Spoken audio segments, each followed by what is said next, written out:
Good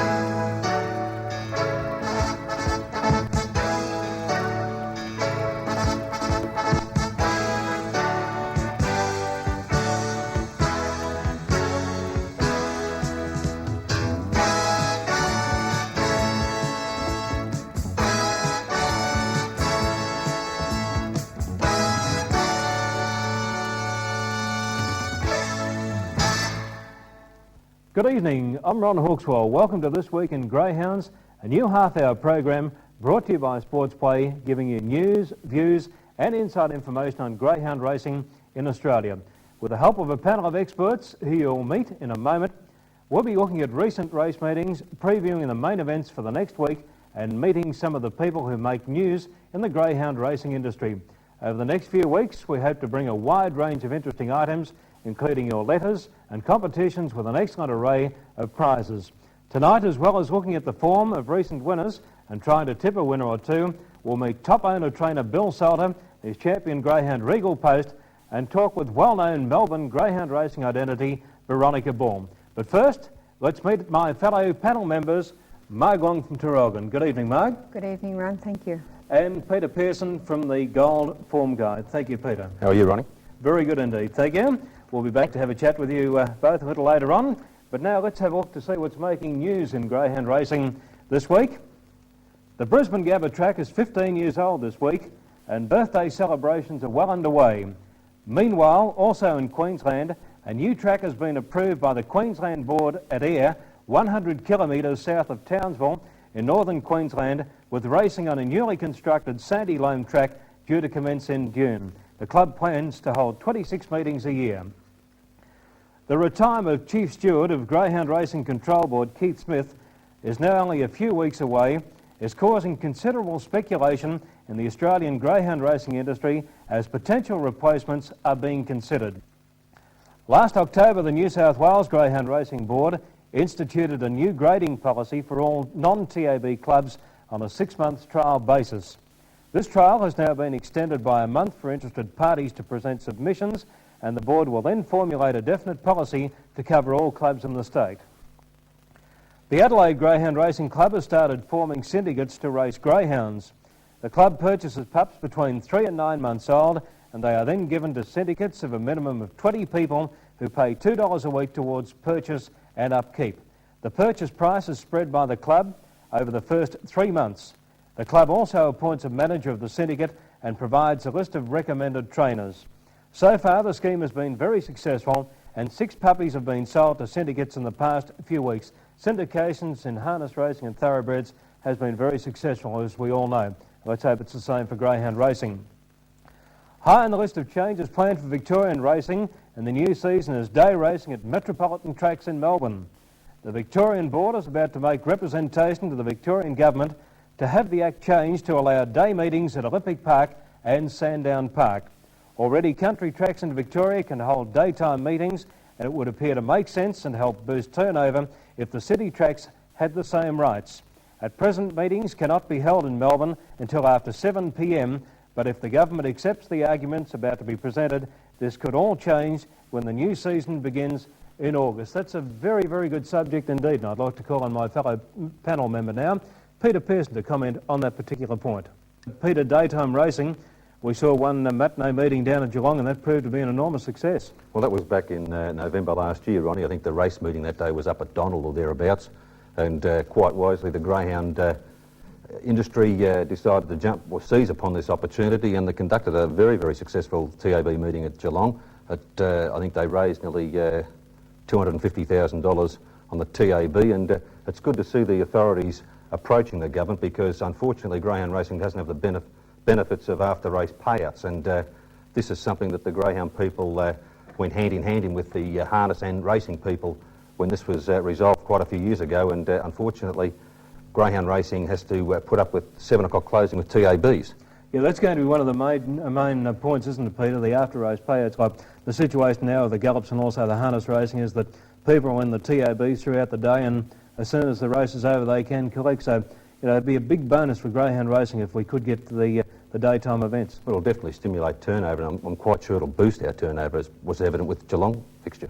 Okay, so daytime racing looks a real go for the state. Now, our other panel member is Marg Long from Tarragona. Marg, what's happening in the Gippsland Greyhound racing scene? Well, we're pretty busy at the moment, Ron. We've got a couple of good features this week. Sale Cup coming up tomorrow, Saturday, and we conducted a very good final at Tarragona actually last night. Just tell us all about that. We had the final of the Social Club Stake last night, and that was a good field put together, which saw the red runner and favourite Cooper salute in the race by 2 lengths. Right, we might just have a look at that now. We've got footage from that race at Tarragona last night, and we'll be back to make a comment on that race. Keep an eye on Cooper from the red box here at Tarragona last night. Cooper clear, Chariot Garner sitting on its hammer. 2 lengths away, Chariot Toner followed by Abby Treese making some ground from Bustling Billy. Cooper in front, Chariot Toner the outside trying hard. Oh, he's too good, Cooper, he races away. Yes, well, it was certainly a great performance by Cooper in winning there. From the red box, looked the winner all the way, mate? Yes, he did look the winner all the way. He ran a close second to Abby Treese, who finished actually second to him last night, the previous week in the heats, and ran the best time, you know. So he was big chance off the red last night. And tomorrow we go to Sale for the big one, the Ambassador Hotel Motel Sale Cup, and that's a terrific race, an excellent lineup. We've got Quick Royale in 1, True Vintage, Midnight View, Chariot of White, Baby Bull, Hopeful Supreme, Play the Ace and Kalinda Star. It's going to be a terrific race, the 6th on the card at 6:39. Yes, it's a tremendous race, Ron. I think this is about the 4th or 5th Sale Cup conducted on the new track over the 424 metres. And, you know, we've got a first-class field there, excellent times. And 4 of those winners won their heats last week off the red box. And we've got 2 track record holders there. We've got Quick Royale off the red, holds the record at Olympic Park on the short course. And True Vintage holds the record at Maitland. And they're both very fast greyhounds, and they've drawn well, drawing in on the inside of the track in 1 and 2. Right, well, pre-post in the race, True Vintage is a 6-4 favourite. The red runner Quick Royale is 9-2 and about 7-2 Hopeful Impulse. What about a selection for the final? Yeah, it's a very hard one. True Vintage was slow away from the boxes last week, but hunted up very quickly and did run good time. However, we've got a lot of early pace in this race now, and that may see a little bit of difference, but I think, you know, she's the baby of the field, True Vintage, but I still think she's the chance to win. Perhaps from Hopeful Supreme. Hopeful Supreme's a class dog, as we know, you know, and he's got to be in the running there. We'll be back shortly after this commercial break.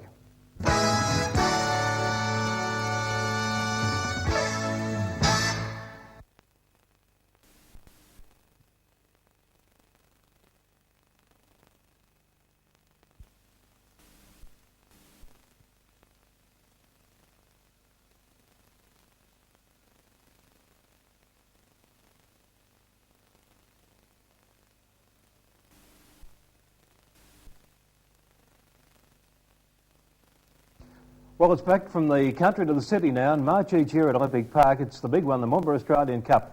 $100,000 in prize money, and this year it was taken out by Regal Post from box number 2. Let's go back to Olympic Park now and have a look at the replay of that particular race. A race followed by Buca Sunset. Near the turn, 100 to go. Dundalk Star 2 in front. Regal Post running on strongly. Fernando Prince. Regal Post after Dundalk Star. I reckon Regal Post... Well, it was a great win by Regal Post from box number 2, and we're very privileged here this evening to have with us the Connections, Bill and Ann Solder. Good evening to you both. Good evening, Ron. Good evening, Ron. Bill, it was a terrific thrill not only to get a runner in the final, but to get up and take out the prestigious race at Olympic Park. Must have been a big thrill. A real big thrill, Ron. A thrill that you only dream about, and when it happens, it's very hard to describe just exactly how you feel. How did you feel going into the final after the semi-final performance and the Regal Post drawing box number 2 in the lineup? I was pleased to be in box 2, Ron. I wanted to draw in close. 1, 2 or 3 would have been fine. The way the box draw panned out, I gave him a chance in the race because of the box draw and the way the others had drawn. But those sort of races, luck plays a big part. You've got to have lady luck riding with you in those races to win them. How did you feel during the race when Dundalk Star, a known pacemaker, set up such a good break and you were sitting in second placing? Did you give yourself a chance of winning the Cup, say 100 metres out? Not really, Ron, no. When she dashed away 5 in front down the back, I really thought I was going to have to be content with second place. But he's got a big heart, and when he straightened up and got to within a couple, then I really started to yell. Then I thought we had a chance. But down the back, I didn't give him much chance. Well, that's a great performance. And Anne, Bill's wife over there, you've done a magnificent job too in preparing Regal Post for the big win, and certainly a great victory and race record time, of course, of 29.91, a fabulous performance overall. Thank you, Ron. Bill, now we go back to Regal Post. I understand you've retired him to stud, is that right? What's Yes. the picture? Yes, Ron, we have retired him to stud. We agonised over the decision a couple of weeks after the Cup, but we felt he couldn't do any more for us, and we didn't want to, see him injured or hurt at all, so we decided to retire him to stud, and we've been very pleased with the reaction so far from breeders, and we're just hoping that we can, perhaps pass on some of his post to his progeny. And he's standing at your property? Yes, Ron, he's standing at our property. And the fee? And the fee at the moment, $300. Ron. Very moderate fee. Thank you, Bill and Ann Solder, for coming along this evening. And Streaker, Regal Post, a great performance in winning this year's Moomba Australian Cup for 1987. We've seen some wonderful action right around the state, and certainly none less greater than what we saw at Sandown Park last night. We're going to take a look at 4 selected races on the program, the first of which is race number 2, the President's Free for All. This was looked upon as a great clash between Tricky Trees from box number 1 and also Malawi, box number 5. Let's go to Sandown for the action race 2. Tonight, and then came Queen Mariner, but Tricky Trees is well clear. 6 in front on the turn, Banjo Country, Carlight Kid, final stride, but Tricky Trees will win by 6 lengths. Well, Peter Pearson, that was a great race. Tricky Trees from box number 1 was far too good, running along, recording sensational time in Malawi. The favourite from the race, box number 5, slow to begin, checked shortly after the start, checked the first turn, did make up ground, but it was a very difficult task indeed to win from there. Well, it was a great win by Tricky Trees, Ron, but those viewers that have had a look at Malawi, he missed the start. Once again, he finds trouble if he can't get a clear run to the first corner, and the trouble on the first bend put pay to his chances. Tricky Trees, I thought, once she posied in the front, I doubt whether Malawi would have ran her down, and 30.43 is a great run for a little bitch who, say, 6, 7, 8 months ago, she was off the racing scene with a broken hock. Yeah, great performance there. Tricky Trees, of course, from box number 1, winning the race, in Malawi from box number 5, running into all sorts of trouble. The next race we're going to take a look at is race number 3 on the program, and Noble Cavalier from box number 1 was looked upon as one of the real good things of the night. Let's go to Sandown for race 3. Noble Cavalier is well clear by 6 lengths on the turn, Profound, followed then by Crafty's Rebel and Molly's Mate, but Noble Cavalier is going to win this easily by about 7 or 8 lengths.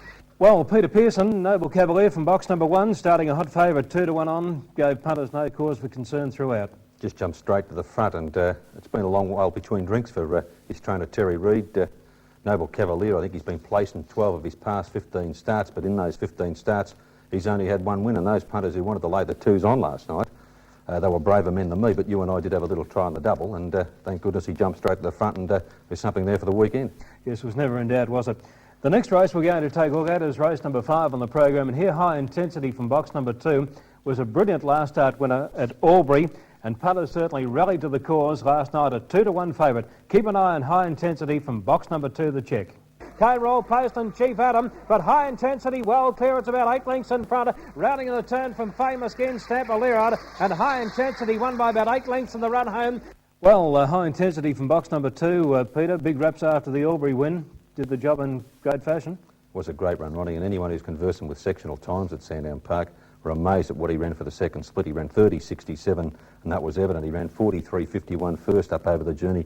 It's a credit to his trainer, Joe Hilly, who prepared the little brother to High Intensity in Club Edition. He took out the recent Adelaide Cup, and this young fellow, High Intensity's got a tremendous future.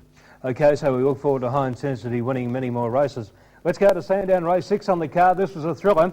Great 3-way clash on the home turn. Silver Chariot, Extra Talent looked the winner, but Wattonville grabbed it in the last stride. Let's go to Sandown race 6. Wattonville on the outside. They were followed by Extra Talent. Behind them then to the outside. Hallmark Gold near the turn. And going through in the centre, Extra Talent is coming out after these leaders. They're going to the post, and it's very close. Wattonville the outside. OK, well, that was a very thrilling race there, Peter, at the finish, with Silver Chariot getting up on the inside on the home turn, then Extra Talent driving through in the centre and looking for sure and certain as though to go on and win, but Wattonville was the one who stormed home down the outside, and somewhat of a controversial photo, got up to score by a half head. Well, I was going to Coles and Garrard's after the race too, like you, because I went for the outside Greyhound. Unfortunately, it was Extra Talent. Wattonville's got the money, and it's another greyhound that's been off the scene for quite some time, back for a great 30.87 win. Yeah, great performance there by Wattonville, and I think there are more wins in store. We had greyhound action right around the globe. Harold Park last Monday night, And the feature race on the program was taken out by a very well-known Victorian in Bomber's Kid, trained by Ted Sellows. Let's go to Harold Park and have a look at that race from last Monday night. As they turn, Olympic Bread gets a bit wide. Bomber's Gift has railed through to grab it now and kick to the front. Down the outside, White Agnes and Jagged Edge, but Bomber's Gift is racing away from Jagged Edge. And Bomber's Gift wins at 4 lengths, Jagged Edge. Well, Peter, once again at Harold Park on Monday night, Bomber's Kid was most impressive in winning, and to the cheers of several Victorians. Well, I know they did have plenty of big suitcases in the betting ring after the race, because I think there was an estimated $60,000 taken off the satchel swingers up there. Unfortunately, Teddy forgot to give me a bell before he left, but I'm quite sure I'll be giving him a ring, because at Sandown Park next Thursday night, Bomber's Kid will be in. OK, so Bomber's Kid one to keep an eye on at Sandown Park this Thursday night. Angle Park last night, the big race, the big anniversary trophy over the long journey. And here Golden Skimmer was the favourite, drawn box number 7. Let's go to Angle Park. Field, Pixieville, Roshana Jill, 2 chances on the turn. Golden Skimmer 2 in front, shifting off the rail. Leading Seaman's got the run if good enough. Golden Skimmer clear, too good. It goes on to win a length and a half, leading Seaman. Well, Peter, once again, we had a great finish there with Golden Skimmer leading, but being tackled on the home turn by Leading Seaman, getting up on the inside, and it looked as though Leading Seaman would go on and win, but a very tenacious performance by Golden Skimmer to win. Well, she is the best stayer in South Australia. I don't think Leading Seaman, an ex-Victorian, can stay.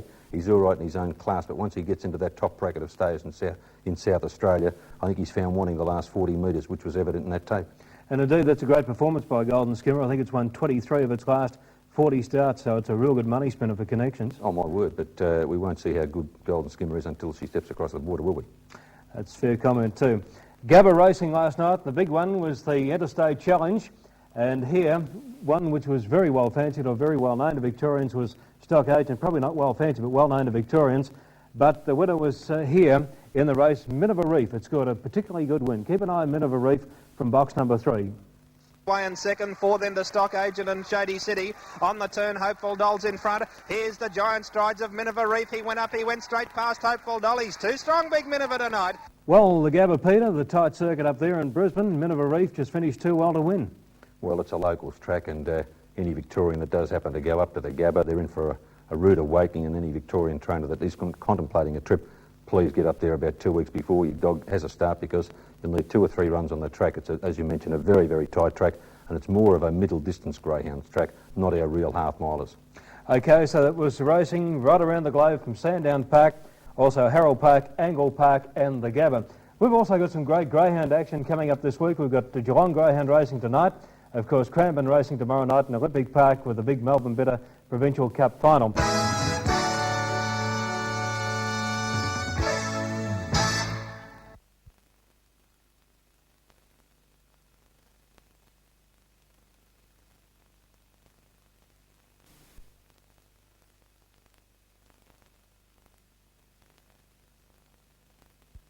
Greyhound racing tonight is down at Geelong, and we've got 2 excellent races on the program, in particular races 2 and 3. The Bookmakers Trophy special event race number 2, and heat 2 of that particular race number 3 at 8 minutes past 8. We've got our experts here on the site to try and help us steer you onto the winner of those particular races. First, Peter Pearson, your thoughts on heat number 1 of the Bookmakers Trophy. I thought you would have went round the table and spoke to Margaret first. We'll take you first. Oh, it's all right. I was going to get her brains first, but I've gone straight for Newstone Flower. He's an old timer like myself, but I think he can pinch this.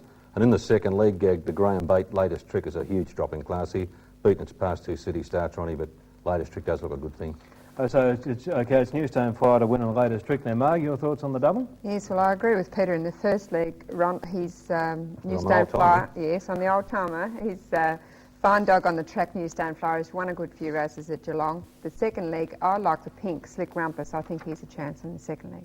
Okay, now my thoughts on the double. I went for Newstone Flyer because of his great record at Geelong. That's number 4 in the first leg, and the second leg, also number 4, latest trick trained by Graham Bate. I think they're going to be the 2 tough nuts to beat.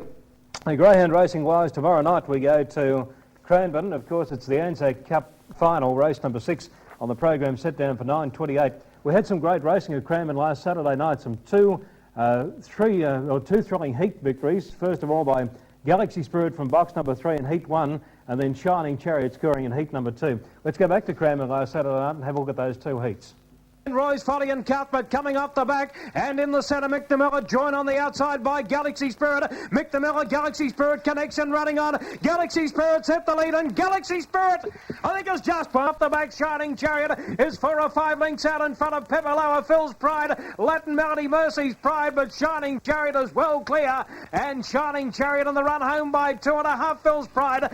Okay, that was Greyhound Racing, the two heats from Cranbourne. Marg, we've got the big final there tomorrow night, and Shining Chariot's drawn in box number 2. He's a wonderful greyhound. Yes, he is, Ron. He's a super dog, there's no doubt about that. And I think this is the best box he's drawn in a final for a long time, and I think he'll win. Okay, it's Shining Chariot from Marg Long to win, and Peter Pearson, your tip for the Cup final tomorrow night at Cranbourne. Excuse the pun, but it's the Anzac Cup, and I think Shining Chariot to salute. I think he's an excellent greyhound. He's going for 4 in a row. As we did mention earlier in the show, we saw Regal Post, the Australian Cup winner. Shining Chariot ran 3rd to him, and I think that's good enough recommendation for him to take out this big race on his home track. Okay, I think it's virtually a unanimous decision there. Shining Chariot to win. I've gone Shining Chariot to score. I've put in Pepperlower for 2nd and Phil's Pride to run 3rd.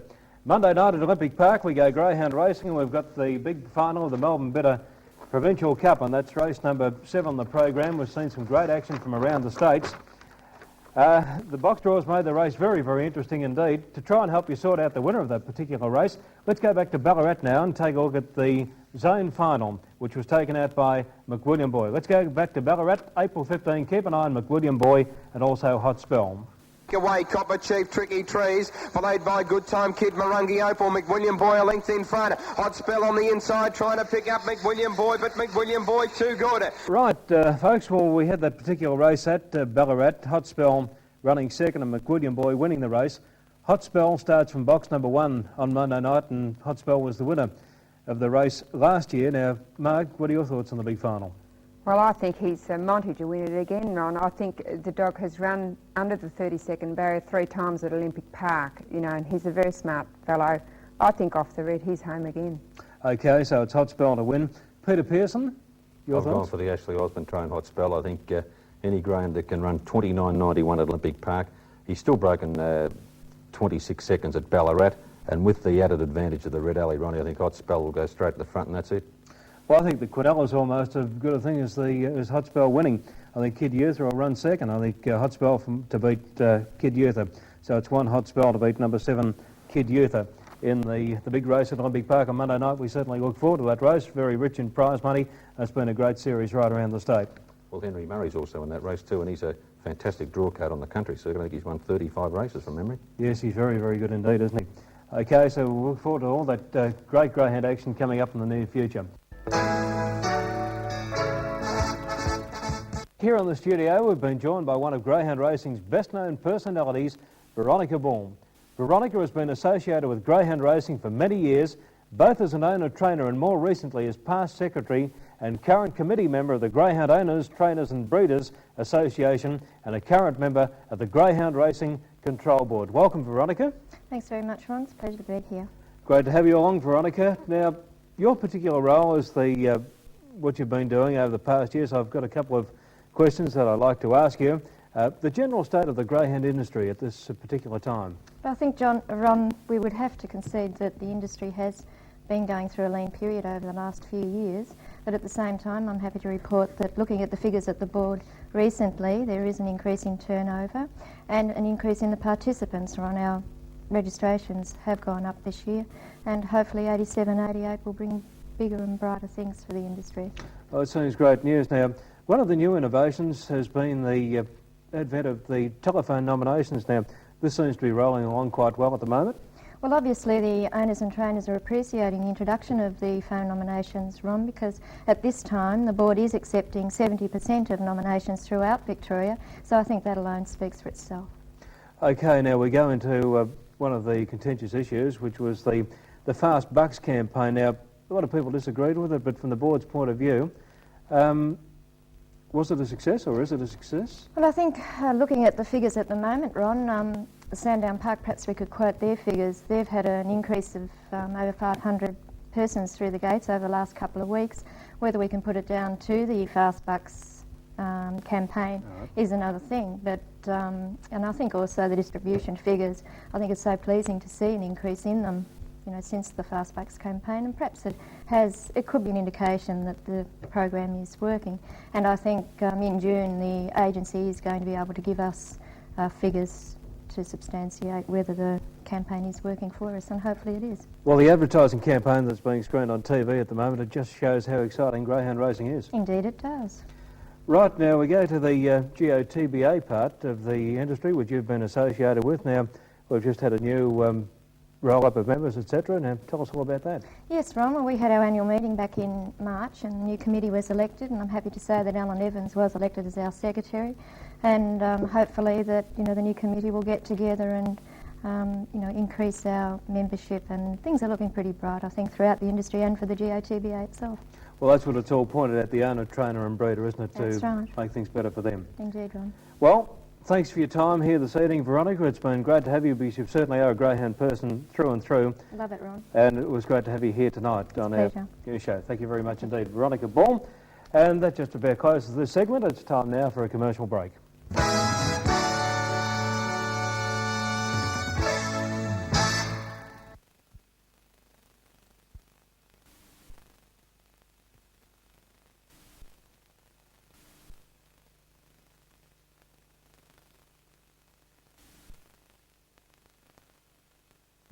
Well, how time flies. It's come to the end of our segment now, and it's time to say a very good evening to Marg Wong from Tarogan. Thanks for joining us, Marg, and can you wind up with a best bet coming up in the near future?